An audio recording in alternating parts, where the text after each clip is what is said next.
국민연금 개편안을 둘러싼 논란과 함께 운용 수익률 부진이 부각되고 있습니다. 이에 따라 노후 생활에 대한 불안감도 좀처럼 가라앉지 않고 있는데요. 이런 상황에서 국민연금과 함께 노후 생활 안전판 역할을 하는 퇴직연금도 좀처럼 선전하지 못하고 있는 상황입니다. 지나치게 원리금을 보장해주는 상품에 퇴직연금이 쏠린 탓에 수익성은 떨어지는 모습을 보이고 있고요. 이에 투자자산군을 담을 수 있는 연금 상품을 다변화하기 위해 정부가 연금 상품에 대한 규제를 풀어주는 방안도 추진을 하고 있는데요. 생애 주기나 은퇴 시점에 맞춰 그 주식과 채권 등 자산 비중을 조절해주는 연금 상품이 대상으로 꼽힙니다.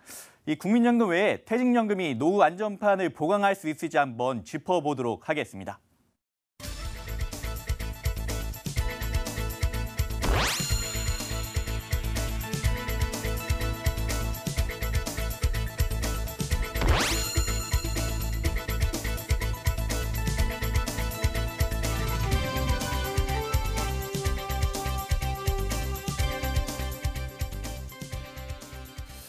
예, 퇴직연금에 대해서 이충우 기자와 함께 이야기 이어가보도록 할 텐데요. 그 전에 이번 개편안에서 소득 대체율에 대해서 잠깐 이야기를 해보도록 하죠.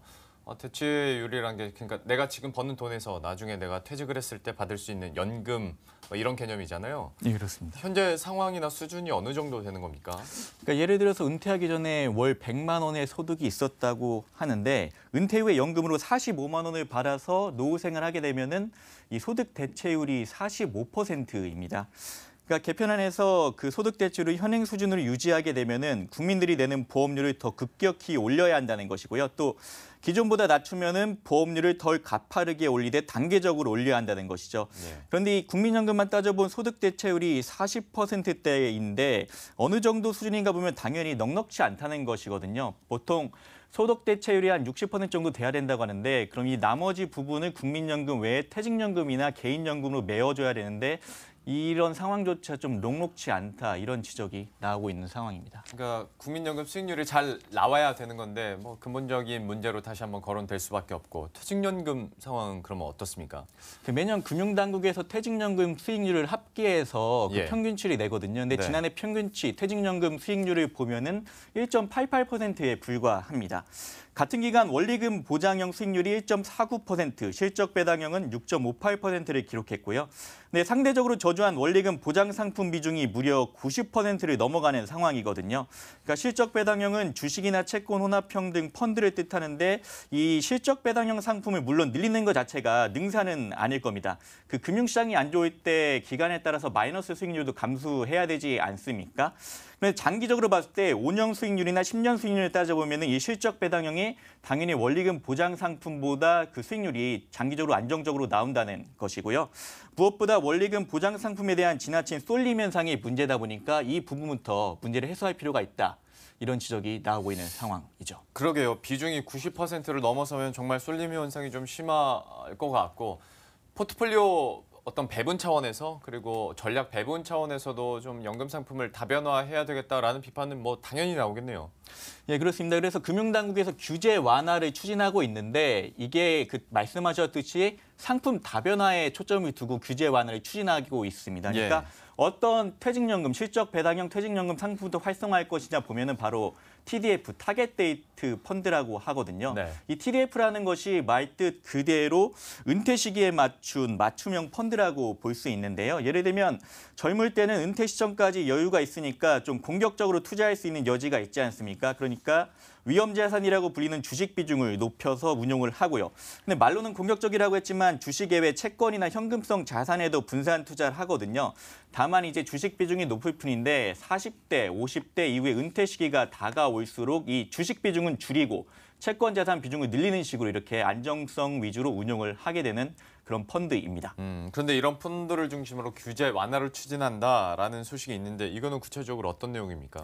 그러니까 이 펀드가 주식과 채권을 담고 있으니까 실적 배당형으로 분류가 되지 않습니까? 예. 근데 이 펀드로만 이제 한 개인의 퇴직연금 자산을 꾸릴 수 있도록 규제를 완화한다는 것이거든요.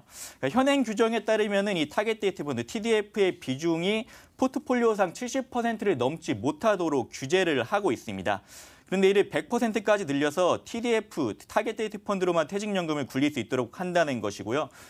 물론 제한은 있습니다. 그 일정 조건을 충족해야 되는데 주식 비중이 그 TDF의 80% 이내 이 기준을 충족해야지 이 TDF로만 퇴직연금 자산을 굴릴 수 있도록 해주고 이렇게 규제 완화한다는 것인데요.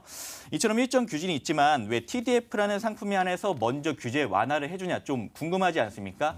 이 부분에 주목을 해보면은 현금 퇴직연금 운영 문제점이 방치되고 있다는 겁니다. 그러니까 근로자와 회사의 무관심 속에 퇴직연금이 방치되고 있는데 이 TDF 특성 중 하나가 자동으로 그 자산 비중을 조절해 주는 것이다 보니까 우선 이 문제부터 해결해 줄 수 있는 상품을 활성화해야겠다. 그래서 TDF에 한해서 먼저 그 연금 규제를 풀어주는 방안을 금융당국에서 추진을 하고 있는 것입니다. 예.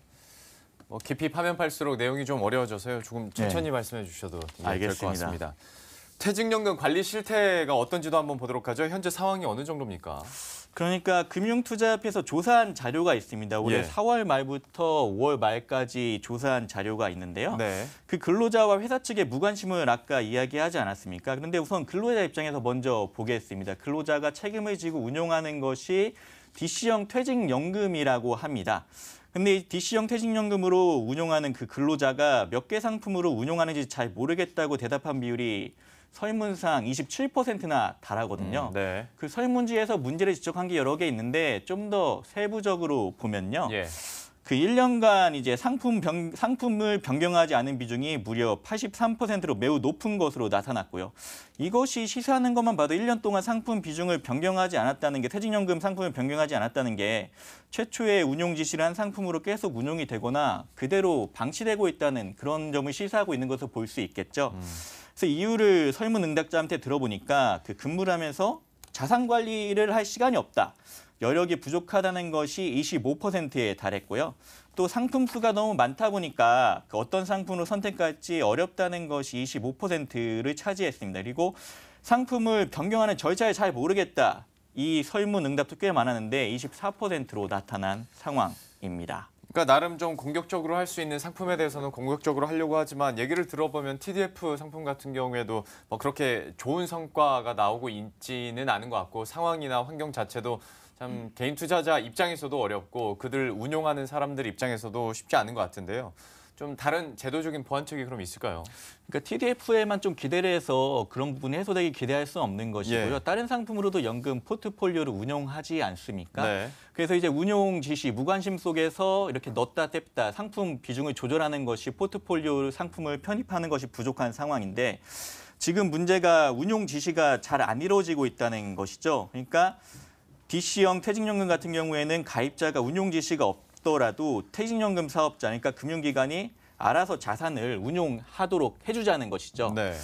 그래서 디폴트 옵션, 자동 투자 제도라는 이 제도가 있는데 고객이 별도의 운용 지시를 하지 않을 경우에 그 금융기관이 고객과 미리 사전에 합의한 조건에 따라서 자동으로 상품을 변경하고 운용할 수 있도록 이런 식으로 규제를 완화하도록 하자는 것입니다. 이 예. 디폴트 옵션이라는 것이 미국이나 호주 등 연금 선진국에서 이미 도입돼 있어가지고 연금 제도 개선을 이끈 것으로 그런 평가가 되고 있는 상황입니다. 예.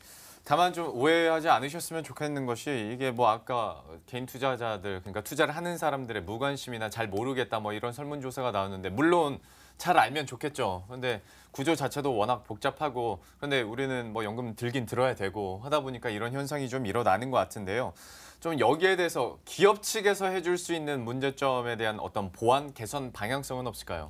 예, 그래서 말씀하셨듯이 이게 근로자의 문제라고만 보기 힘듭니다. 그러니까 이 연금을 관리한 회사 측에도 문제가 있다는 지적이 나오는데 회사에서 퇴직연금 운용에 책임을 지는 것을 DB형 퇴직연금이라고 하거든요. 근데 아까 말씀드렸던 그 금융투자협회 설문 자료를 보면은 이 DB형 퇴직연금상 문제가 있습니다. 그러니까 기업 내에서 연금 업무를 담당하는 그 사람들의 연금 업무 집중도가 갈수록 악화되고 있다, 떨어지고 있다는 것이거든요. 그러니까 이 연금 업무를 하는 사람들이 여러 업무를 함께 같이 하고 있습니다. 인사나 재무, 총무, 회계 등 이 업무를 담당하는 사람들이 퇴직연금도 업무도 겸하고 있는 것인데 예. 이분들의 연금 업무 비중이 불과 16%밖에 안 됩니다. 그러니까 금투협이 이번에 조사하기 직전 2014년도 평균치를 보면은 18%였는데 연금 업무 비중이 16%로 더 떨어진 것이죠. 그러니까 연금 업무 담당자가 운용 관련 업무를 상시적으로 수행할 수 있는 환경이 아니고 퇴직연금 업무는 부수 업무임을 시사하는 그런 자료로 볼 수 있는데요. 신경을 좀 덜 써줄 수밖에 없다 뭐 이런 말인가요? 예, 그렇습니다. 예. 이 자기 원래 하는 일이 여러 가지 있는데 네. 그중에서 연금 업무 비중이 떨어진다는 것이죠. 이렇게 중요도가 떨어지다 보니까 기존의 원리금 보장 상품 위주로 운용되는 관행에서 벗어나려 하지 않고 기존 문제점을 개선하려는 의지가 크지 않다는 것이 문제거든요. 그러면 이 책임을 기업 내 연금 업무 담당자한테만 주기보다 회사 차원에서 확실한 투자 원칙을 수립하고 이에 따라서 운용할 수 있도록 그렇게 제도를 마련해 주는 것이 투자 정책서라고 하는데 그러니까 이런 부분을 잘 보완해 가지고 개인이 손실을 회피하거나 좀 그 연금 업무를 개선할 때 혼자 손실 책임지지 않도록 그 회사 차원에서 투자 정책서를 마련하고 이런 쪽으로 제도를 개선할 필요가 있다. 이런 지적이 나오고 있는 상황입니다. 너무나 쉽게 연금이 필수라고 얘기는 하는데 이 속을 들여다보면 참 이렇게 쉽게 연금 가입하기도 좀 망설여지는 요즘인 것 같습니다. 보완책에 대해서는 좀 시간을 두고 지켜보도록 하죠. 이충우 기자였습니다. 고맙습니다. 감사합니다.